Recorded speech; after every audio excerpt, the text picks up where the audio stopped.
கர்த்தரும் இரட்சகருமாகிய இயேசு கிறிஸ்துவின் நாமத்திலே மறுபடியுமாய் உங்கள் மத்தியிலே தேவனுடைய வார்த்தையை பகிர்ந்து கொள்ளும்படியா தேவன் பாராட்டின் அன்புக்காக அவருக்கு நாங்கள் நன்றி செலுத்துகிறோம். இன்றைய நாள் ஆராதனையிலே நான் தேவனுடைய சமூகத்திலே இருந்து நான் பேச வேண்டிய காரியங்களை நான் ஜெபித்து நான் காரியங்களை எடுத்துக்கொண்ட போது பரலோக ராஜ்யத்தை குறித்து தெளிவாய் பேசும்படியாக தெளிவான ஒரு மன உந்துதல் என் உள்ளத்தில் ஏற்பட்டது. நான் வேறு பாட்டுகள் வேறு தலையங்கத்திலே நான் ஆயத்தங்களை செய்து கொண்டிருந்தாலும் திரும்ப இந்த பரலோக ராஜ்யத்தை குறித்தும் தேவனுடைய வருகையை குறித்தும் ஆவியானவர் பேசும்படியாய் என்னோடு இடைப்பட்டார். அதனால் நான் அதை குறித்து ஒரு சில காரியங்களை முழுவதுமாய் நாங்கள் குறிப்பிட்ட நேரத்தில் பார்க்க முடியாது. தொடர்ந்து நாங்கள் சில காரியங்களை பார்க்க கூடும். அதே வேளையிலே இன்றைய நாள் துதி வேளையிலும் தேவன் ஆவியானவர் துதி வேளையிலும் இடைப்பட்டதை நீங்கள் அறிந்திருப்பீர்கள். கடைசி காலம், ஆண்டவருடைய வருகை சீக்கிரம். நாங்கள் கனியற்றவர்களாய் நாங்கள் இருப்போமே, ஆனால் நாங்கள் விட்டுண்டு அக்கினியிலே போடப்படுகிற மரங்களாக நாங்கள் காணப்படுவோம். ஆண்டவர் திரும்ப எங்களோடு இந்த காரியங்கள் மூலமாக எங்களை எச்சரிக்கை பண்ணுகிறார். அத்தி மரம் துளிர்விடும் போது வசந்த காலம் சமீபித்திருக்கிறது என்று நீங்கள் அறிந்து கொள்வீர்களே. இப்படியான காரியங்கள் நடக்கும் போதும் கர்த்தரானவர் வாசற்படியிலே நிற்கிறார் என்பதை நீங்கள் அறிந்து கொள்ள வேண்டும் என்று வேதம் எங்களுக்கு எச்சரிக்கிறது. அத்திமரம் இஸ்ரவேல் ஜனங்களை குறிக்கிறது. அது துளிர் விட்டது. நாம் 2000 வருஷங்களாக காணாமற் போயிருந்த, துரத்தப்பட்ட அகதிகளாக அந்நிய தேசங்களிலே அடிமைகளாக இருந்த அந்த இஸ்ரவேல் ஜனங்கள், அந்த அத்திமரம் ஒரு நாளிலே துளிர்த்தது. 1946, 1963 அந்த வருஷங்கள், 2000 வருஷங்களுக்கு பின்பதாக அந்த இஸ்ரேல் நாடு துளிர்த்தது. இன்றைய நாளிலே அந்த காரியங்களை குறித்து நாங்கள் பார்க்க போகிறோம். ஒரு நிமிஷம் கண்களை மூடி நாங்கள் ஜெபித்து ஆண்டவருடைய சமூகத்திலே நாங்கள் காத்திருப்போம். ஹல்லேலூயா. ஸ்தோத்திரிக்கிறோம் ஆண்டவரே, உங்களை மகிமைப்படுத்துகிறோம் சுவாமி. தாபனே, நீங்கள் இந்த உலகத்துக்கு நீங்கள் என்ன நோக்கத்துக்காக இந்த உலகத்துக்கு வந்தீர்கள் என்பதை அநேகர் நாங்கள் பல வேளைகளிலே மறந்து போகிறோம் சுவாமி. அப்பா, நாங்கள் இந்த உலகத்திலே நாங்கள் வாழ்ந்து மடிந்து போவதற்கு அல்ல ராஜா, உம்மோடு கூட நாங்களும் ஆளுகை செய்யும்படியாக என் தேவன் எங்களுக்காய் ஆயத்தம் பண்ணி வைத்திருக்கிற அந்த வாசஸ்தலத்திலே, பரலோகத்திலே, தேவனுடைய வாசஸ்தலத்திலே நாங்களும் பங்குள்ளவர்களாய் வாசம் செய்யும்படியாக எங்களை அழைத்து செல்லும்படியாக வரப்போகிற எங்கள் ஆண்டவராகிய இயேசு கிறிஸ்து, நீதிபரராகிய இயேசு கிறிஸ்துவை எங்களுக்காக இந்த உலகத்துக்கு வந்த அந்த உண்மையை நாங்கள் உணர்ந்தவர்களாக என் தேவனை கர்த்தாவே, உம்மோடு கூட நாங்களும் ஆளுகை செய்கிற அந்த நிச்சயத்தை நாங்கள் பெற்றுக்கொள்ள தேவரீர் எங்களோடு இடைப்படும்படியாக நாங்கள் ஜெபிக்கிறோம். தகப்பனே, வந்திருக்க ஒவ்வொரு பிள்ளைகளுக்காக நாங்கள் ஜெபிக்கிறோம். ஆண்டவரே, சிறு கூட்டமாக இருந்தாலும் ஐயா, நீங்கள் பெருங்கூட்டத்தை பார்க்கிற தெய்வம் அல்ல சுவாமி, ஒவ்வொரு ஆத்மாவை தேடி செல்கிற தெய்வம். ஆண்டவரே, இந்த நாளிலும் உங்களோடு நீங்கள் பேச போகிற ஒவ்வொரு காரியங்களுக்காக நன்றி செலுத்துகிறோம். பேசுகிற அடியவள் அல்ல சுவாமி, என் தேவன் என்னோடு கூட இருந்த சுவாமி. ஆவியானவர் வழி நடத்துங்க, நாங்கள் கேட்கிறோம். ஆவியானவர் சொல்லுகிறவர்களை காதுள்ளவன் கேட்க கடவன். துதிகனமை எல்லாம் தேவனுக்கு, இயேசுவின் நாமத்தில் பிதாவே, ஆமென்.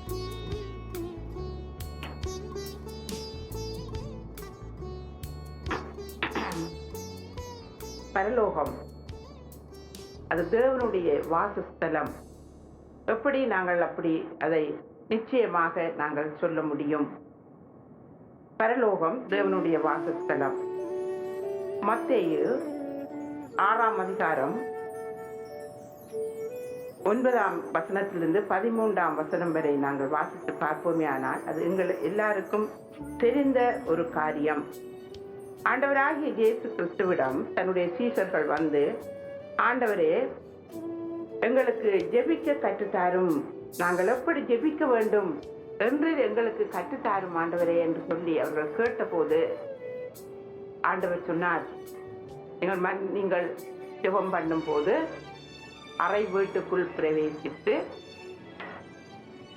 உன் கதவை பூட்டி அந்தரங்கத்தில் இருக்கிற உன் பிதாவை நோக்கி ஜெபம் பண்ணு.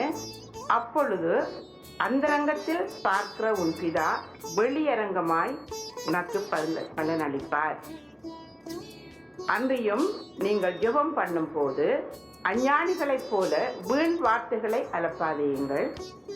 அவர்கள் அதிக வசனிப்பினால் தங்கள் ஜெபம் கேட்கப்படும் என்று நினைக்கிறார்கள். அவர்களைப் போல நீங்கள் செய்யாதிருங்கள்.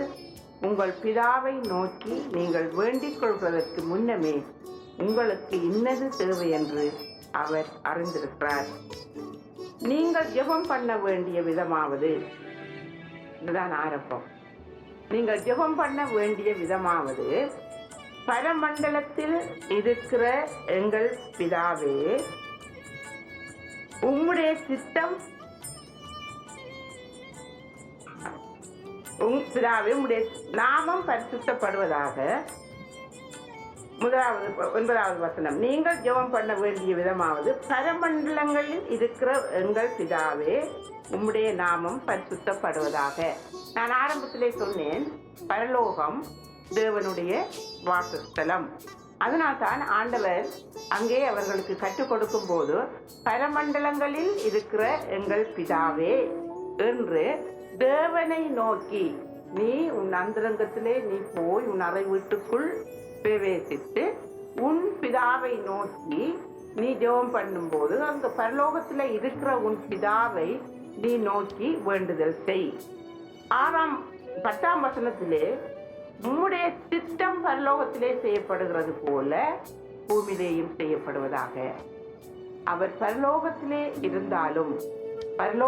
அவர் இருந்தாலும் அவருடைய சித்தம் பரலோகத்திலே செய்யப்படுவது போல பூமியிலேயும் செய்யப்படுவதாக. இன்றைய நாளிலே எங்களுடைய ஜெபங்கள் எப்படி இருக்கிறது? நாங்கள் பரலோக தேவனை நோக்கி நாங்கள் ஜெபிக்கும் போது எங்கள் உள்ளங்களை ஒருமுகப்படுத்தி ஆண்டவரை நோக்கி எங்களுடைய ஜெபங்களை நாங்கள் ஏறெடுக்கிறோமா? அது மாத்திரமல்ல, சங்கீதம் 115:3 சொல்லுகிறது, நம்முடைய தேவன் பரலோகத்தில் இருக்கிறார், தமக்கு சித்தமான யாவையும் அவர் செய்வார். அவர் பரலோகத்தில் இருக்கிறார், ஆனால் அவர் தனக்கு சித்தமானதை அவர் செய்வார். 2 நாளாகமம் அதை எடுத்து நீங்கள் வைத்துக் கொண்டால் 6ஆம் அதிகாரம், 2 நாளாகமம் 6ஆம் அதிகாரம் 23ஆம் வசனம்,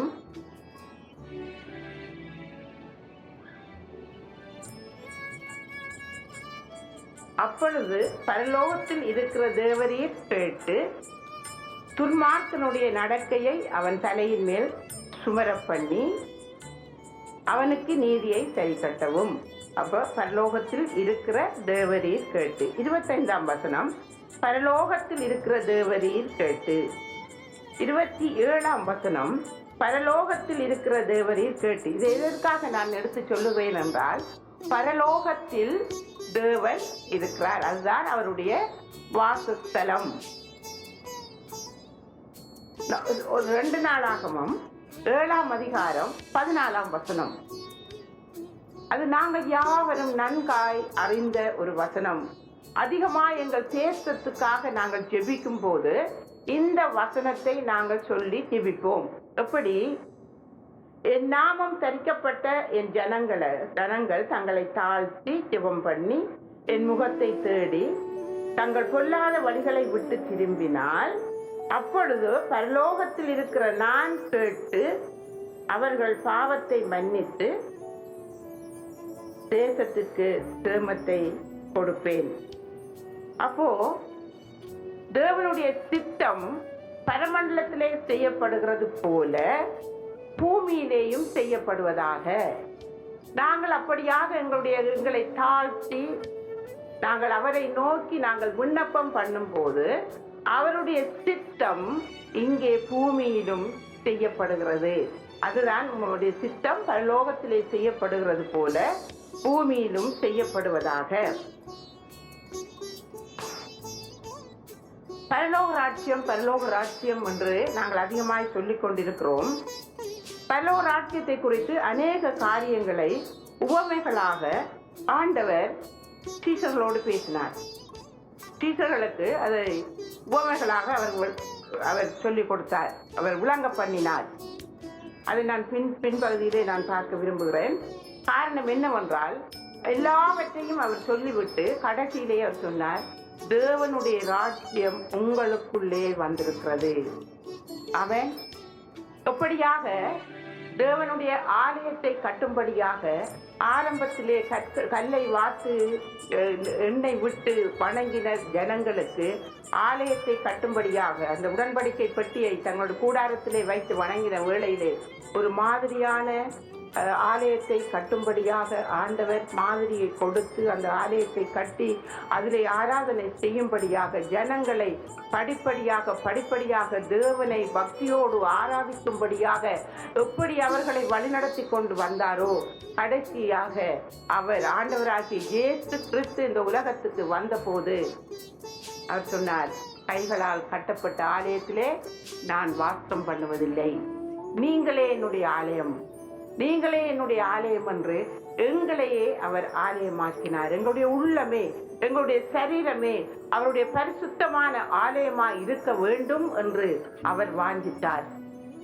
அப்படியாக இவர் பரலோக ராஜ்யத்தை குறித்த அநேக காரியங்களை சீசர்களோடு பேசினாலும் அவர் கடைசியிலே லூக்கா சுவிசேஷம் 17ஆம் அதிகாரம் 21ஆம் வசனத்திலே சொல்லுகிறார், தேவனுடைய ராஜ்யம் உங்களுக்குள்ளே வந்திருக்கிறது. அது எப்படி? தேவனுடைய ராஜ்யம் எங்களுக்குள்ள எப்படி வரும் என்ற ஒரு கேள்வி அவர்களுக்குள்ளே இருந்தது. ரோமர் 14ஆம் அதிகாரம் 17ஆம் வசனம் அதற்கு சொல்லுகிறது, தேவனுடைய ராஜ்யம் புசிப்பும் குடிப்பும் அல்ல. தேவனுடைய ராஜ்யம் புசிப்பும் குடிப்பும் அல்ல. இன்றைக்கு எத்தனையோ காரியங்களை நாங்கள் சடங்காச்சாரமாக அந்த பழைய ஏற்பாட்டு காலத்திலே நாங்கள் பார்க்கிற போது ஆண்டவருடைய வார்த்தையை புறம்பாக தள்ளிவிட்டு அவர்கள் சடங்காச்சாரமான காரியங்களை, தங்களுக்கு விருப்பமான காரியங்களை எப்படியாக கொண்டு வந்து இதோடு கலப்படம் பண்ணி அவர்கள் வாழ்ந்து வந்தார்களோ, அப்படியாக சில இன்றைக்கும் அப்படியான சடங்குகள் சம்பிரதாயங்களை செய்து நாங்கள் காரியங்களை செய்து கொண்டு வருகிறோம். ஆனால் வேதம் சொல்லுகிறது, ரோமர் 14:17 தேவனுடைய ராஜ்யம் புசிப்பும் குடிப்பும் அல்ல, அது நீதியும் சமாதானமும் பரிசுத்த ஆவியினால் உண்டாகும் சந்தோஷமுமாயிருக்கிறது. என்னென்ன? அது நீதியும் சமாதானமும் பரிசுத்த ஆவியினால் உண்டாகும் சந்தோஷம். ஒரு மனிதனுடைய வாழ்க்கையிலே இப்படியான காரியங்கள் வரும்போது அது தேவனுடைய ராஜ்யம் எங்களுக்குள்ளே இருக்கிறது என்பது நிச்சயமாக காணப்படும்.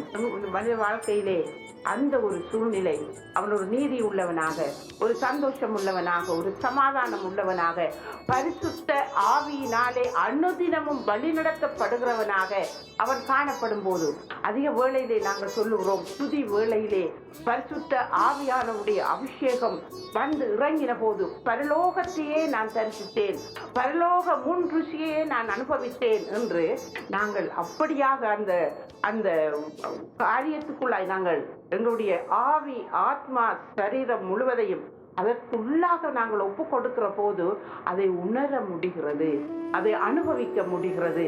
அதை போலத்தான் எங்களுடைய வாழ்க்கையிலே நீதியும் சமாதானமும் பரிசுத்த ஆவியினால் உண்டாகும் சந்தோஷமும் எங்களுக்குள் இருக்கும் போது அதை குறித்து தான் ஆண்டவர் சொல்லுகிறார்.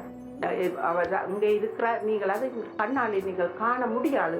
அதுக்கு முந்தின வசனங்களை நாங்கள் பார்த்து கொண்டு போவோமே. ஆனால் ஆண்டவர் சொல்லும் போது, நீங்கள் அந்த பரலோக ராஜ்யத்தை நீங்கள் கண்ணால் காண முடியாது, நீங்கள் அனுபவிக்க முடியும். எப்படியாய் தேவனுடைய கிருபையை நாங்கள் ருசித்து பார்க்கிறோமோ, எப்படியாக அவருடைய அன்பை நாங்கள் ருசித்து பார்க்கிறோம். அது சொன்னால் மற்றவர்களுக்கு புரியாது. அதை ருசித்து பார்த்தால், அதை அனுபவித்து பார்த்தால் தான் அந்த முன் ருசியை நாங்கள் உணர முடியும். அதை போல தேவனுடைய நீதியையும் சந்தோஷத்தையும் பரிசுத்த ஆவியானவருடைய வழி நடத்தலையும் நாங்கள் அனுதினமும் பெற்றுக்கொண்டு வாழும்போது அங்கே ஒரு பரலோக ராஜ்யத்தின் முன் ருசியை நாங்கள் அனுபவிக்க முடியும்.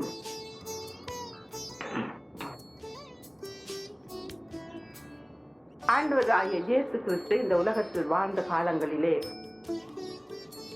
யோவான் 4ஆம் அதிகாரம் 31ஆம் வசனத்திலிருந்து 34ஆம் வசனம் வரைக்கும் நாங்கள் வாசித்து பார்ப்போமேயானால், சீசர்கள் ஆண்டவருக்கு உணவை கொண்டு வந்துவிட்டு, ஆண்டவரே நீர் போஜனம் பண்ணும் என்று யோவான் 4ஆம் அதிகாரம் 31ஆம் வசனம்.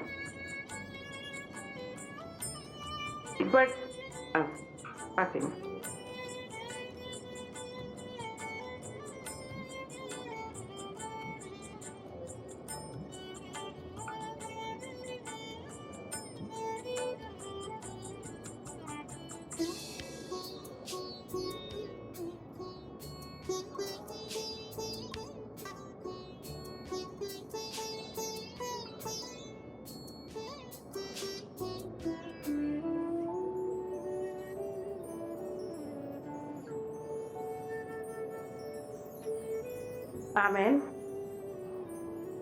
இயேசு அவர்கள் போஜனத்தை கொண்டு வந்து ஆண்டவரை சாப்பிடும்படி கேட்டுக்கொண்டார். ஏனென்றால் ஆண்டவரை சுற்றிலுமாய் அநேக ஜனங்கள் அவரை நெருக்கி கொண்டு எங்கு அவர் சென்றாலும் அவரை தனிமையில் இருக்க விடவில்லை. அப்படியாக ஜனங்கள் சூழ்ந்து கொண்டது நிமித்தமாய் இவரை சாப்பிட பண்ண வேண்டுமே என்று அவர்கள் ஒரு அன்பிலே வந்து, ஆண்டவரே நீர் போஜனம் பண்ணும் என்று அவர்கள் கேட்டுக்கொண்டார்கள். ஆனால் ஆண்டவர் சொன்னார், இயேசு அவர்களை நோக்கி 34ஆம் வசனம், அவர்களை நோக்கி, நான் என்னை அனுப்பினவருடைய சித்தத்தின்படி செய்து அவருடைய கிரியையை முடிப்பதே என்னுடைய போஜனமாய் இருக்கிறது. தேவனுடைய சித்தத்தை செய்து முடிப்பதே என்னுடைய போஜனமாய் இருக்கிறது என்று ஆண்டவராகிய இயேசு கிறிஸ்து அங்கே பதில் கூறுகிறதை நாங்கள் பார்க்கிறோம். அவருடைய தாகம், அவருடைய பசி, அவருடைய ஏக்கம் எல்லாம் தேவன் பிதா தன்னை எதற்காக இந்த உலகத்துக்கு அனுப்பினாரோ அந்த கிரியையை செய்து முடிப்பதுதான். அந்த 3.5 வருட காலம், அவர் வாழ்ந்த 33.5 வருடத்திலே அந்த 3.5 வருட காலங்களும் அவர் உறங்கவும் இல்லை, தூங்கவும் இல்லை. அப்படியாக தன்னுடைய பணியை அவர் செய்து முடித்துக் கொண்டிருந்தார். அது மாத்திரமல்ல, கெத்செமனே தோட்டத்திலே நாங்கள் எல்லாரும் அறிந்த ஒரு காரியம், மத்தேயு 26ஆம் அதிகாரத்திலே அதை பார்க்க முடியும். அவர் போய் மனம் கசிந்து அந்த இரத்தம் வியர்வை, அவருடைய வியர்வை இரத்தமாய் சிந்தி அவர் வேதனையை அனுபவித்த போது எங்களுடைய பொல்லாதவர்களுடைய அந்த பாவம், அந்த பாஸ்டர் சொன்னது போல அந்த எங்களுடைய வாழ்க்கையை நாங்கள் கடந்து போகிற போது எங்களுடைய சூழ்நிலைகள் மத்தியிலே என் தேவனுடைய சிலுவையை நாங்கள் நோக்கி பார்க்கிற போது இது எனக்காக, இது எனக்காக அந்த காரியத்தை நாங்கள் சிந்திக்கிற போது இந்த பாடுகள், இந்த உலக பாடுகள் எம்மாத்திரம் இனி வரும் மகிமைக்கு இது ஒப்பானது அல்ல. அப்படியாக நாங்கள் அதை சகிக்கத்தக்க பலனை அந்த சிலுவையில இருந்து நாங்கள் பெற்றுக்கொள்ள முடியும். அப்படியாக எங்களுடைய பாவங்கள் அவரை அழுத்தினதின் நிமித்தமாய், பிதாவே இந்த பாத்திரம் என்னை விட்டு நீங்கும்படி செய்யும், ஆனாலும் என் சித்தப்படி அல்ல உங்களுடைய சித்தப்படியே ஆக கடவது. அப்படியாக தேவன் தன்னை தேவனுடைய சமூகத்துக்கே அவர் ஒப்பு கொடுத்தார். மத்தேயு 7ஆம் அதிகாரம் 21ஆம் வசனம் சொல்லுகிறது, பரலோகத்தில் இருக்கிற தேவனுடைய சித்தத்தின்படி செய்கிறவனே எனக்கு பாத்திரவானாய் இருக்கிறான், என்னுடைய பிள்ளையாய் இருக்கிறான், எனக்கு சீசனாய் இருக்கிறான். அப்படியாக ஆண்டவர் தன்னுடைய பிள்ளைகளை தன்னை போல மாற்றும்படியாய் தானும் பிதாவும் ஒன்றாய் இருக்கிறது போல தன்னுடைய பிள்ளைகளும் தன்னோடு ஒன்றாய் இருக்கும்படியாக பிதாவுடைய சித்தம் செய்ய இந்த உலகத்துக்கு வந்தார். அவருடைய சித்தம் என்ன? பிதாவின் சித்தம் என்ன? லூக்கா 19:10 தெளிவாக எங்களுக்கு சொல்லுகிறது. இழந்து போனதை தேடவும் ரட்சிக்கவுமே மனுஷகுமாரன் இந்த உலகத்துக்கு வந்தார். தேவன் எதற்காக வந்தார்? பிதா எதற்காக அவர் உலகத்துக்கு அனுப்பினார்? இழந்து போனதை தேடவும் ரட்சிக்கவுமே மனுஷகுமாரனை உலகத்துக்கு அனுப்பினார். மனுஷன் எதெல்லாம் அந்த ஏதேனிலே இழந்து போனானோ அவ்வளவு காரியங்களையும் மீட்டு கொண்டு மறுபடியுமாய் பிதாவோடு தன்னுடைய பிள்ளைகளை ஒப்புரவாக்கும்படியாய் அந்த இழந்து போனதை தேடி அதை மீட்டு கொண்டு அந்த ஜனங்களை ரட்சிக்கும்படியாகவே ஆண்டவராகிய இயேசு கிறிஸ்து இந்த உலகத்துக்கு வந்தார். ஆண்டவராகிய இயேசு கிறிஸ்து உலகத்துக்கு வருவதற்கு முன்னோடியாக யோவான் சுவிசேஷகன், யோவான் ஸ்நானகன் இந்த உலகத்துக்கு அனுப்பப்பட்டான். கர்த்தருக்கு வழியை ஆயத்தம் பண்ணும்படியாக யோவான் ஸ்நானகனை தேவன் இந்த உலகத்துக்கு அனுப்பினார். அவனுடைய பிரசங்கம் என்ன? மத்தேயு 3:2, மார்க் 1:4, லூக்கா 3:6, 3 இந்த சுவிசேஷத்திலும் நாங்கள் அதை பார்க்கிற போது, மனம் திரும்புங்கள், பரலோக ராஜ்யம் சமீபித்திருக்கிறது. அவர் சொன்னார். அதற்கு முன்பதாக யோவான் சொன்னான், யோவான் ஸ்நானகன், எனக்கு பின் ஒருவர் வருகிறார், அவர் என்னிலும் பெரியவர், அவருடைய பாத ரட்சைகளை வாரை அழுத்துறது கூட நான் பாத்திரவான் அல்ல, நான் உங்களுக்கு ஜலத்தினால ஞானஸ்நானம் கொடுக்கிறேன், அவர் ஜலத்தினாலும் ஆவியினாலும் உங்களுக்கு ஞானஸ்நானம் கொடுப்பார், அவருக்கு நான் வழியை ஆயத்தம் பண்ண வந்தவன் என்று தன்னை அவன் அறிமுகப்படுத்துகிறதை நாங்கள் பார்க்கிறோம். அவனுடைய பிரசங்கம் முழுவதுமாய் எப்படி இருந்தது? மனம் திரும்புங்கள், பரலோக ராஜ்யம் சமீபித்திருக்கிறது. மத்தேயு 25ஆம் அதிகாரத்தை நீங்கள் வாசித்து பார்ப்பீர்களே ஆனால், தன்னிடத்திலே ஞானஸ்நானம் பெற்றுக் கொள்ளும்படியாக வந்த சதுசேயர், அந்த நாட்களில் சதுசேயர், பரிசேயர், நியாய சாஸ்திரிகள், வேத பாரகர், இப்படிப்பட்ட பல தரப்பட்ட ஜனங்கள் அங்கே மக்கள் அங்கே இருந்தது நிமித்தமாய் அவர்கள் தங்களுடைய மனம் போன போக்கிலே காரியங்களை செய்து கொண்டு சட்டங்களை இயற்றி ஜனங்களை அவர்கள் நெருக்கி கொண்டிருந்த நிமித்தமாய் இப்படியான போதனைகள் அவர்களுக்கு ஒரு விருப்பமில்லாத காரியமாக இருந்தது. மத்தேயு சுவிசேஷம் முழுவதிலும் ஆண்டவர் அவர்களை பார்த்து, விரியன் பாம்பு குட்டிகளே, வருங்கோபத்துக்கு தப்பித்துக் கொள்ள உங்களுக்கு வகை காட்டினவன் யார்? அவர்களை அப்படியாக அவர் சாடுவதை மத்தேயு 25ஆம் அதிகாரம் முழுவதையும் நீங்க வாசித்து பாருங்கள். கொடுக்கிறார்கள், ஆண்டவர் கட்டளைகளை செய்கிறார்கள், பறி கொடுக்கிறார்கள், எல்லாமே செய்கிறார்கள். ஆனால் அவருடைய இருதயமோ தேவனுக்கு தூரமாயிருக்கிறது. வார்த்தைக்கு கீழ்ப்படியாதபடிக்கு தங்களுடைய மனம் போன போக்கிலே அவர்கள் காரியங்களை செய்து கொண்டு போகிறதை பார்த்து அவர்கள் உள்ளத்திலோ பட்சிக்கிற ஓநாய்கள், அப்படிப்பட்ட அந்த ஜனங்களை பார்த்து ஆண்டவர் எச்சரிக்கிறதை நாங்கள் பார்க்கிறோம். அதற்கு வழியை ஆயத்தம் பண்ண வந்த யோவான் ஸ்நானகன் அவருக்கு அந்த மனம் திரும்புங்கள், பரலோக ராஜ்யம் சமீபித்திருக்கிறது என்று அங்கே சொல்லுவதை பார்க்கிறோம். மத்தேயு 3:8 மனம் திரும்புதலுக்கு ஏற்ற கனியை கொடுங்கள். நாங்கள் பாடத்தை கேட்டோம், கனி கொடுக்கும் காலம். நாங்கள் கனி கொடுக்காவிட்டால் எங்களுடைய வாழ்க்கையிலே எந்த பிரயோஜனம்? நாங்கள் இந்த உலகத்திலே வாழ்ந்தது, நாங்கள் கிறிஸ்தவர்கள் என்று பெயர் பெற்றது, நாங்கள் அவருடைய பிள்ளைகள் என்று நாங்கள் சொல்லிக் கொள்வதிலே எந்த பிரயோஜனமும் இல்லை. நாங்கள் கனி கொடுப்பது என்றால் மனம் திரும்புதலுக்கு ஏற்ற கனிகளை நீங்கள் கொடுங்கள். மனம் திரும்புதல் என்றால் என்ன? மனம் திரும்புதல் என்றால் என்ன? எங்களுடைய வாழ்க்கையை நாங்கள் ஆராய்ந்து பார்த்து, நாங்கள் ஆண்டவருக்கு விருப்பமில்லாத, எங்களுடைய சங்கீதகாரன் சொல்லுகிறது போல, ஆண்டவரே வேதனை உண்டாக்கும் வழி என்னிடத்தில் உண்டோ என்று என்னை ஆராய்ந்து பாரும். அவன் சொன்னது போல நாங்களும் எங்களை ஆராய்ந்து பார்க்கிற போது நாங்கள் என்னென்ன காரியங்களில் இருந்து நாங்கள் முற்றுமாய் மனம் மாற வேண்டும், நாங்கள் முற்றுமாய் மனம் திரும்ப வேண்டும். நீங்கள் மனம் திரும்பி ஞானஸ்நானம் பெற்றுக்கொள்ளுங்கள் என்றுதான் வேதம் எங்களுக்கு சொல்லுகிறது. மனம் திரும்பி ஞானஸ்நானம் பெற்றுக்கொள்ளுங்கள். நாங்கள் பேருக்கு ஞானஸ்நானம் பெற்றுக்கொள்ள வேண்டிய அவசியமே இல்லை. நாங்கள் உண்மையாகவே அவரை சொந்த இரட்சகராக ஏற்றுக்கொண்டோம், அவருடைய வார்த்தையின்படி நாங்கள் நடப்போம், இந்த உலகத்திலே அது ஒரு வாழ்க்கை, அது அவருக்காக உள்ள வாழ்க்கை என்ற அந்த நிச்சயத்தோடு நாங்கள் மனம் திரும்பி நாங்கள் ஞானஸ்நானம் பெறும்போதுதான் உண்மையாகவே நாங்கள் பாவத்துக்கு மரித்து நாங்கள் நீதிக்கு பிழைத்திருப்போம். அவரோடு மரித்து அவரோடு அடக்கம் பண்ணப்பட்டு அவரோடு நாங்கள் எழுந்திருக்க வேண்டுமே. ஆனால் நாங்கள் பாவத்தில் இருந்து மனம் திரும்ப வேண்டியது அவசியமாக இருக்கிறது. அதே வார்த்தையை மத்தேயு 4:17 பாருங்க. 4:17 மத்தேயு 4:17.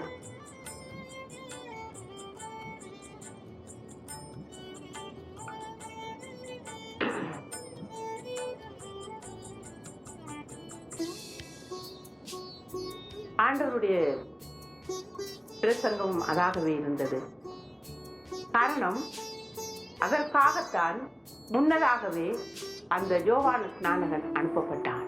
அவன் இவருக்கு வழியை ஆயத்தம் பண்ணும்படியாக அனுப்பப்பட்டவன். அவன் வந்து பிரசங்கம் பண்ணுகிறான், மனம் திரும்புங்கள், பரலோகராஜ்யம் சமீபித்திருக்கிறது. இந்த ஆண்டவர் வந்து இந்த ஜனங்களை நடத்தும்படியாக இவன் ஒரு வழியை அங்கே உண்டு பண்ணினதை பார்க்கிறோம். அதே வார்த்தை, அதே மனம் திரும்புதலுக்காகத்தான் ஆண்டவராக இயேசு கிறிஸ்துவும் அந்த ஜனங்களை பார்த்து மனம் திரும்புங்கள்.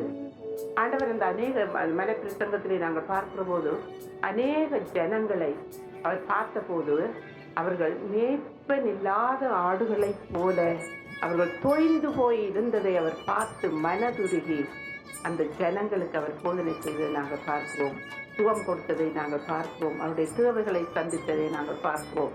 அப்படியாக மனதுருகிற தெய்வம் தன்னுடைய ஜனங்கள் கெட்டு போகக்கூடாது என்பதற்காக அவர்கள் தன்னுடைய பாதை, தன்னுடைய அந்த ராஜ்யத்தின் பிள்ளைகள், ராஜ்யத்தின் புத்திரர் என்ற அந்த உரிமையை இழந்து போகக்கூடாது என்பதற்காக ஆண்டவர் இந்த உலகத்துக்கு வந்தார். அவருடைய பிரசங்கமாகவே இருந்தது, மனம் திரும்புங்கள், பரலோக ராஜ்யம் சமீபத்திருக்கிறது. அது சில வசனங்களை நான் வாசிக்கிறேன்.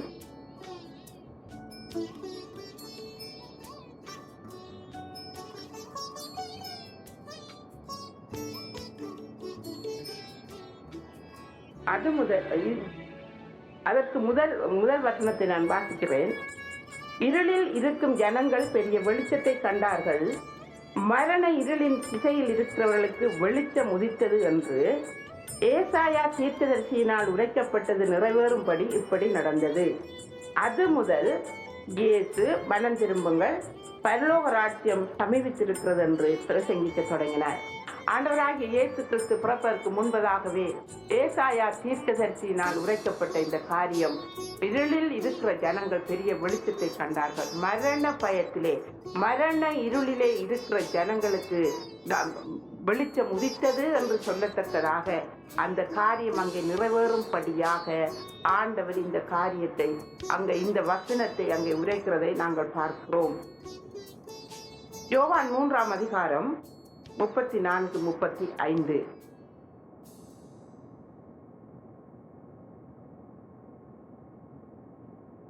ஆண்டவராகிய இயேசு கிறிஸ்துவை குறித்து அங்கே சொல்லப்படுகிறதை நாங்கள் அதில் காண முடிகிறது.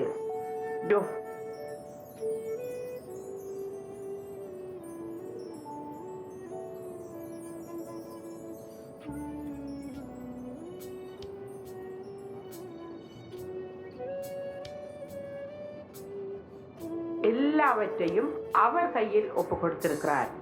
ஆவியை அவருக்கு அளவில்லாமல் கொடுத்திருக்கிறார்.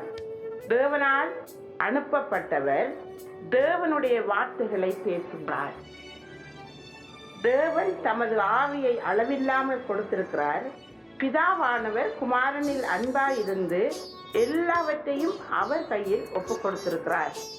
அவருடைய கையிலே எல்லாவற்றையும் ஒப்பு கொடுத்து இந்த உலகத்துக்கு அவர் அனுப்பினார். அவர் அடிக்கடி சொல்லுவார், நான் என்னுடைய சுயமாய் நான் ஒன்றும் பேசுவதில்லை, என் பிதா எனக்கு கற்றுக் கொடுக்கிறதை நான் உங்களோடு பேசுகிறேன். நான் என்னுடைய பிதா கொடுக்கிறதில் இருந்து நான் உங்களுக்கு எடுத்து கொடுக்கிறேன். தன்னுடைய சுயமாக அவர் ஒன்றுமே பேசவில்லை. மத்தேயு 7:21-23 வரை வாசித்தால், நான் முதல் சொன்னது போல நாங்கள் பரலோகத்தில் இருக்கிற பிதாவினிடத்தில் நாங்கள் கேட்கும் போது மத்தேயு 7:21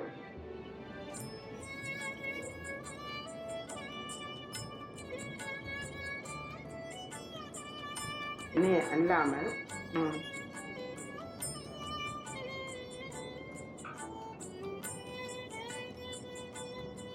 பிதாவின் சித்தம் செய்பவன் மாத்திரமே பரலோக ராஜ்யத்தில் பிரவேசிப்பான் என்று தெளிவாக இதிலே நாங்கள் பார்க்கிறோம். இதை கவனித்து கேட்டால், பிதாவின் சித்தம் செய்கிறவனே ரட்சிக்கப்படுவான்.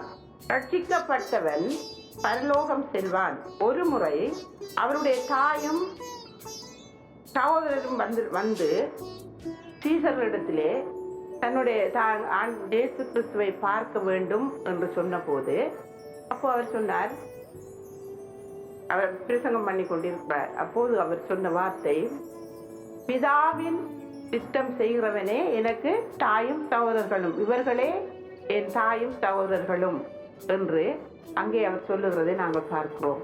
அவர் பிதாவின் சித்தம் செய்ய எப்படி இந்த உலகத்துக்கு வந்தாரோ, அதை போல அவர் நேசிக்கிற அவருடைய பிள்ளைகளும் பிதாவின் சித்தம் செய்ய வேண்டும். அப்போதுதான் அவர்களுக்கு பரலோகத்திலே இடம் உண்டு என்ற அந்த நிச்சயத்தை தேவன் அறிந்திருந்தபடியினால் அவர் அங்கே சொல்கிறார். ஒரு பலர் போய் அங்கே கேட்கிறார்கள், நாங்கள் உம்முடைய நாமத்தினாலே பிசாசுகளை துரத்தினோமே, நம்முடைய நாமத்தினாலே நாங்கள் குழல் ஊதினோமே, நம்முடைய நாமத்தினாலே அற்புதங்களை அடையாளங்களை செய்தோமே என்றெல்லாம் அவர்கள் போய் கேட்கிற போது ஆண்டவர் சொல்கிறார், அக்கிரம செய்கைக்காரரே, நீங்கள் என்னை விட்டு அகன்று போங்கள், நான் உங்களை அறியேன். இன்றைக்கு நாங்கள் எத்தனை ஊழியக்காரர்கள் நாங்கள் பார்க்கிறோம், அங்கே போனால் அற்புதம் நடக்கிறது, இங்கே போனால் அதிசயம் நடக்கிறது, அங்கே ஊதி விட்டால் விழுகிறார்கள், எழுந்திருக்கிறார்கள், ஓடுகிறார்கள், பிசாசு பயந்து ஓடுகிறது, அப்படியெல்லாம் நாங்கள் சொல்லுகிறோம். ஆனால் ஆண்டவர் அதையெல்லாம் பார்க்கிறவர் இல்லை. அவர்களை பார்த்துத்தான் ஆண்டவர் சொல்லுகிறார், அக்கிரம செய்கைக்காரரே, என்னை விட்டு அகன்று போங்கள், என் பிதாவின் சித்தம் செய்யாதவன் அவன் பிதாவின் பிள்ளை அல்ல, என்னுடைய பிள்ளை அல்ல என்று ஆண்டவர் சொல்லுகிறதை நாங்கள் பார்க்கிறோம். ஆண்டவர் சரி, பரலோக ராஜ்யத்தை குறித்து நாங்கள் பேசிக் கொண்டிருக்கிறோம். பிதாவின் சித்தம் செய்கிறவர்களே, ஏனெனில் அவர் தான் இருக்கும் இடத்தில் எங்களையும் அழைத்து செல்லும்படி இந்த உலகத்துக்கு அவர் வந்தார். அந்த உலகத்துக்கு அவர் எதற்காக வந்தார்? நான் முதல் சொன்னது போல, இழந்து போனதை தேடவும் ரட்சிக்கவும் மாத்திரமல்ல, அந்த ரட்சிக்கப்பட்டவனை தன்னோடு அழைத்து சென்று தன்னோடு உட்கார செய்யவும் ஆண்டவராகிய இயேசு கிறிஸ்து அந்த பரலோகத்திலே செய்கிற சித்தத்தை பூமியிலும் செய்யும்படியாக இந்த உலகத்துக்கு வந்தார். யோவான் 14:2, என் பிதாவின் வீட்டில் அநேக வாசஸ்தலங்கள் உண்டு, அப்படி இல்லாதிருந்தால் நான் உங்களுக்கு சொல்லி இருப்பேன். நான் ஒரு ஸ்தலத்தை ஆயத்தம் பண்ண போகிறேன். நான் போய் உங்களுக்காக ஸ்தலத்தை ஆயத்தம் பண்ணின பின்பு நான் இருக்கிற இடத்திலே நீங்களும் இருக்கும்படி நான் மறுபடியும் வந்து உங்களை என்னிடத்தில் சேர்த்துக் கொள்வேன். ஆண்டவர் சொன்னார், நான் உங்களை திக்கற்றவர்களாய் விடேன், நான் போகிறேன். ஆண்டவர் போகிறேன் என்று சொன்னபோது சீஷர்கள் வேதனை அடைந்தார்கள். நாங்கள் இவரை நம்பி நாங்கள் வந்தோமே, இவர் இப்போது நான் போகிறேன் என்று சொல்லுகிறாரே, பிதாவின் வீட்டுக்கு போகிறேன் என்று சொல்கிறாரே, அப்போ எங்களுடைய நிலைமை என்ன? அப்படியெல்லாம் இந்த சீஷர்கள் யோசித்த போது ஆண்டவர் சொன்னார், நான் உங்களை திக்கற்றவர்களாகிவிடேன், நான் போவது உங்களுக்கு நலமாயிடும். நான் போய் அங்கே ஸ்தலத்தை ஆயத்தம் பண்ணி பின்பு எங்களுக்காக அங்கே ஒரு ஸ்தலம் ஆயத்தம் பண்ணப்பட்டு கொண்டிருக்கிறது. அது பரலோகத்திலே, அதான் பரலோகம். அவருடைய வாசஸ்தலத்திலே நாங்களும் வாசம் பண்ணும்படியால் அவர் ஆயத்தம் பண்ணி கொண்டிருக்கிறார். நாங்கள் செய்கிற ஒவ்வொரு காரியங்களும், இப்போ நாங்கள் பூலோகத்திலே எதை கட்டுகிறோமோ, நாங்கள் கடந்த வாரம் சொன்னது போல அது பரலோகத்திலே கட்டப்படும். நாங்கள் பூலோகத்தில் எதை கட்டவிழ்கிறோமோ அது பரலோகத்திலே கட்டவிழ்க்கப்படும்.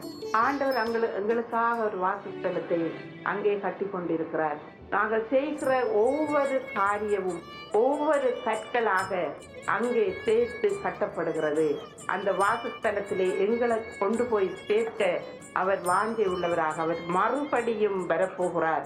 அப்போஸ்தல நடவடிக்கைகள் 1 அதிகாரம் 8-11 வரை நீங்கள் வாசித்து பார்த்தீர்களே என்றால், சீசர்கள் வானத்தை அண்ணாந்து பார்த்து கொண்டிருக்கிறார்கள். அப்போது 2 தூதர்கள் அங்கே வந்து நின்று, கலிலேயராகிய மனுஷரே, நீங்கள் ஏன் வானத்தை அண்ணாந்து பார்த்து கொண்டிருக்கிறீர்கள் என்று கேட்டபோது, இவர் எப்படியாக மனுஷகுமாரன் இந்த பூமியிலே இருந்து எடுத்துக்கொள்ளப்பட்டாரோ அதை போல அவர் மறுபடியும் திரும்ப வருவார். இந்த பூமியில் இருந்து அவர் எப்படியா எடுத்துக்கொள்ளப்பட்டாரோ அவர் மறுபடியுமாய் திரும்ப வருவார். ஆண்டவராகிய இயேசு கிறிஸ்துவின் வருகை 2 முறையாக நடைபெறும். ஒன்று, அவர் வானத்திலே வருவார். 1 தெசலோனிக்கேயர், நீங்கள் வீட்டிலே போய் வாசித்து பாருங்கள். 1 தெசலோனிக்கேயர் 2 தெசலோனிக்கேயர் வாசிங்க. ஆண்டவருடைய வருகையை குறித்து அநேக காரியங்கள் அங்கே எழுதப்பட்டிருக்கிறது. அவர் வருகிற நாளையோ நாளிகையோ ஒருவருமே அறிய மாட்டார்கள், பிதா தவிர வேறொருவரும் அறியான். ஏனெனில் 1 தெசலோனிக்கேயர் 4 அதிகாரம் 16 ஏனெனில் கர்த்தர் தாமே ஆரவாரத்தோடும் பிரதான தூதனுடைய எக்காலத்தோடும் தேவ எக்காலத்தோடும், பிரதான தூதனுடைய காலம் தேவ எக்காலம், வானத்திலிருந்து இறங்கி வருவார். அப்பொழுது கிறிஸ்துவுக்குள் மரித்தவர்கள் முதலாவது எழுந்திருப்பார்கள். பின்பு உயிரோடு இருக்கும் நாமும் கர்த்தருக்கு எதிர்கொண்டு போக மேகங்கள் மேல் அவர்களோடு கூட ஆகாயத்துக்கு எடுத்துச் செல்லப்பட்டு இவ்விதமாய் எப்பொழுதும் கர்த்தருடனே கூட இருப்போம். ஆகையினால் இந்த வார்த்தையினாலே ஒருவரை ஒருவர் தேற்றுங்கள். ஆம், நிச்சயமாக ஆண்டவர் வரப்போகிறார். அவர் வானத்திலே வரப்போகிறார். தன்னுடைய மணவாட்டி சபைக்காக ஆண்டவர் வானத்திலே வரப்போகிறார். அதான் வானத்திலே தேவ காலத்தோடும் தூதர்களுடைய காலத்தோடும் வானத்திலே வரப்போகிறார். 2வதாக, அவர் எப்படியாக பூமியில் இருந்து மனுஷகுமாரன் எடுத்து அந்த மலையில் இருந்து மேலே ஏறி போனாரோ, கரத்திலே எடுத்துக் கொள்ளப்பட்டாரோ, அப்படியாக பூமியிலே 2ஆம் முறையாக அவர் வரப்போகிறார். அந்த 2 வருகையிலே நாங்கள் எந்த வருகையை நாங்கள் எதிர்பார்த்து நாங்கள் காத்திருக்கிறோம். எசேக்கியேல் 38:7 சொல்லுகிறது, நீ ஆயத்தப்படு, உன்னுடனே கூட இருக்கிற மற்றவர்களை நீ ஆயத்தப்படுத்து, நீ அவர்களுக்கு காவலனாயிரு. நீ ஆயத்தப்படு. முதலாவது நீ ஆயத்தப்படு. தேவனை தரிசிக்க, தேவனை கண்டுகொள்ள முதலாவது நீ ஆயத்தப்படு. அதன் பின்பாடு உன்னோடு இருக்கிற கூட்டத்தாரை நீ ஆயத்தப்படுத்து. அது மாத்திரமல்ல, அவனுக்கு காவலனாயிரு. எல்லா காவலோடும் அவனை காத்துக்கொள். அவன் வலதுபுறம் இடதுபுறம் சாய்ந்து விடாதபடிக்கு, இந்த பூலோகம் இந்த உலகம் அவனை பட்சித்து விடாதபடிக்கு, மாம்சம் பற்றிட்டு விடாதபடிக்கு, சத்ருவானுடைய சூழ்ச்சி அவனை பற்றி கொள்ளாதபடிக்கு நீ அவனுக்கு காவலனாயிரு. எப்படி நீ அவனுக்கு காவலனாயிருக்க முடியும்? உன்னுடைய கண் வெளிச்சமாயிருந்தால் தான் நீ அவனுக்கு வழியை காட்ட முடியும். குருடனுக்கு குருடன் எப்படி வழிகாட்ட முடியும்? முதல் நீ ஆயத்தப்படு. நீ தேவனை தரிசிக்க, தேவனை சந்திக்க நீ முதல் உன்னை ஆயத்தப்படுத்து. அதன் பின்பாடு நீ உன்னோடு கூட இருக்கிறவர்களை ஆயத்தப்படுத்து. அவனுக்கு காவலனாயிரு. இப்படியாக ஆண்டவர் எங்களை பார்த்து நீ ஆயத்தப்படு. இந்த ஆயத்தம் இல்லாத ஒரு கூட்டத்தாரை மாத்திரம் நான் காட்டி நான் இதை முடிக்கப் போகிறேன். மத்தேயு 25 அதிகாரம் 1-13 வரையும் நாங்கள் அதிகமாக நாங்கள் கேட்ட ஒரு சத்தியம், அதிகமாய் நாங்கள் வாசித்து இந்த இதை குறித்து அநேக பிரசங்கங்களை நாங்கள் கேட்டிருக்கிறோம். புத்தியுள்ள கன்னிகள், புத்தி இல்லாத கன்னிகைகள், 2 பகுதி, 10 பேரில் 2 பிரிவை நாங்கள் அங்கே பார்க்கிறோம். 2 பகுதியினரும் ஆயத்தமாகத்தான் அங்கே போகிறார்கள். 25 1 13 வரை அதை எடுத்து வைத்துக் கொள்ளுங்கள். நான் சொல்லுவது நான் கவனித்துக் கேளுங்கள். முழுவதும் வாசிக்க தேவையில்லை. நீங்கள் அதிகமாக அறிந்த ஒரு பகுதி. புத்தி இல்லாதவர்கள் அவர்கள் தங்களோடு எண்ணெயை கொண்டு போகாதபடிக்கு அவர்கள் தீவட்டிகளை மாத்திரம் எடுத்துக்கொண்டு அங்கே போகிறார்கள். இங்கே நாங்கள் பார்க்கிறோம் 10 பேரும் மணவாளனை எதிர்கொண்டு வரவேற்கத்தக்கதான ஆயத்தம் உள்ளவர்களாகத்தான் அங்கே போகிறார்கள். இன்றைக்கு நாங்களும் அநேகர் நாங்கள் பார்க்கிறோம். நாங்கள் ரட்சிக்கப்பட்டவர்கள், நாங்கள் ஆண்டவர் பரிசுத்த ஆவியின் அபிஷேகத்தை பெற்றுக்கொண்டவர்கள். ஆனால் அந்த அபிஷேகம் எங்களிலே முழுவதுமாய் நிலைத்திருக்கும்படியாக நாங்கள் அதற்கு எங்களை தகுதிப்படுத்தாதவர்களாக, அசட்டை பண்ணுகிறவர்களாக, இவர்கள் மற்றவர்கள் அதை ஆயத்தமாய் கொண்டு போகும் போது இவர்கள் ஒரு நிர்விசாரம். நாங்கள் ரட்சிக்கப்பட்டு விட்டோம் தானே, அபிஷேகம் பண்ணப்பட்டுட்டோம் தானே, நாங்கள் அந்நிய பாசை பேசுகிறோம் தானே, அப்போ நாங்கள் பரிசுத்தமாயிருக்கிறோம் என்று எங்களை நாங்களே நிதானித்துக் கொள்கிறோம். தேவ ஜனமே, எங்களுடைய ரட்சிப்போ எங்களுடைய அபிஷேகமோ ஒரு நாளிலே முடிவடைந்து போகிற காரியம் அல்ல. நாளுக்கு நாள் உள்ளார்ந்த மனிதன் நாளுக்கு நாள் புதிதாக்கப்படுகின்ற நேரம். நாளுக்கு நாள் எங்களுடைய அபிஷேகம் புதுப்பிக்கப்பட வேண்டும். நாளுக்கு நாள் எங்களுடைய ரட்சிப்பு புதுப்பிக்கப்பட வேண்டும். முடிவு பரியந்தம் நிலைத்திருப்பவனே ரட்சிக்கப்படுவான். அது எப்போ முடிவு?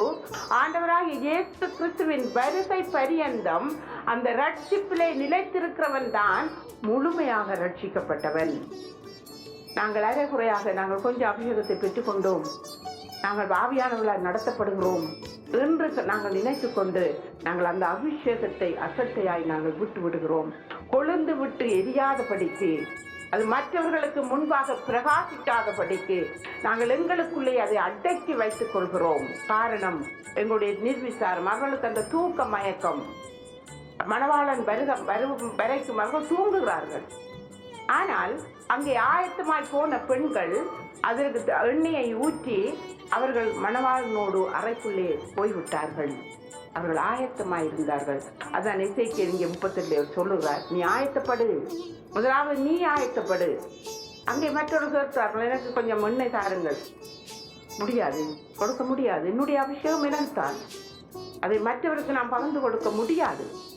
நீ விற்கிறவரிடத்தில் போ, உன்னுடைய ஆசாரியனிடத்திலே போ, அவருடைய பாதத்திலே இரு, வேதத்தை வாசி, அதை தியானி, அதை நீ எப்படி அந்த அபிஷேகத்தை நீ இன்னுமாய் பலப்படுத்திக் கொள்ள முடியும் என்பதை நீ கற்றுக்கொள். நீ அதில் பெறப்படு, அதில் ஊன்றி நில்.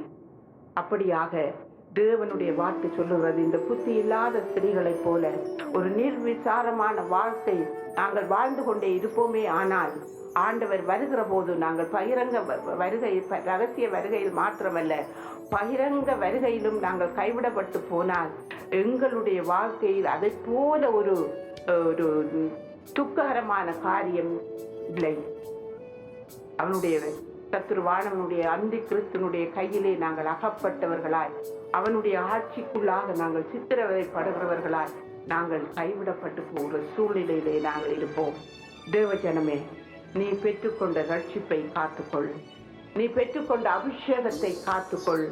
தேவன் வரும் வரைக்கும் தேவன் உனக்கு கொடுத்திருக்கிற அந்த உத்தரவாதத்தை, அவர் தந்த அந்த உத்தரவாதத்தை நீ தொடர்ந்து நீ கைப்பிடித்து காத்து கொண்டாயானால் தேவன் வருகிற போது, அவர் ஆரவாரத்தோடும் எக்கால துணியோடும் அவர் வருகிற போது அவருடைய சமூகத்திலே நீ தைரியமாய் அவருடைய கிருவாசல் தண்டையிலே நீ போய் சேர்ந்து அவரோடு சேர்ந்து நீயும் எடுத்துக்கொள்ளப்பட்டு தேவனோடு நீ ஆளுகை செய்ய முடியும். ஆமென், ஆமென். எத்தனை பேர் நாங்கள் அதை வாஞ்சிக்கிறோம்? ஆண்டவரோடு போய் நாங்கள் அவருடைய சமூகத்திலே நாங்கள் அலறல் இல்லை, துன்பமில்லை, கஷ்டமில்லை, கவலை இல்லை, கண்ணீர் இல்லை, சந்தோஷமாய் அல்லேலூயா ஓசன்னா பாடி அவரை துதித்து மகிழ்ச்சி படுத்துகிற ஒரு பிள்ளைகளாக நாங்கள் மாறுவோம். எங்களுடைய ரட்சிப்பு, எங்களுடைய அபிஷேகம் இரண்டையும் நாங்கள் உத்தரவாதத்தோடு நாங்கள் காத்து கொள்ளும் போது தேவன் எங்களை தன்னுடைய பரலோக ராஜ்யத்திலே கொண்டு போய் அவரோடு உட்கார பண்ணி அவரோடு ஆளுகை செய்ய வல்லவர் இந்த தேவனாயிருக்கிறார். ஹல்லேலூயா. கர்த்தர் தாமே உங்களை ஆசீர்வதிப்பாராக.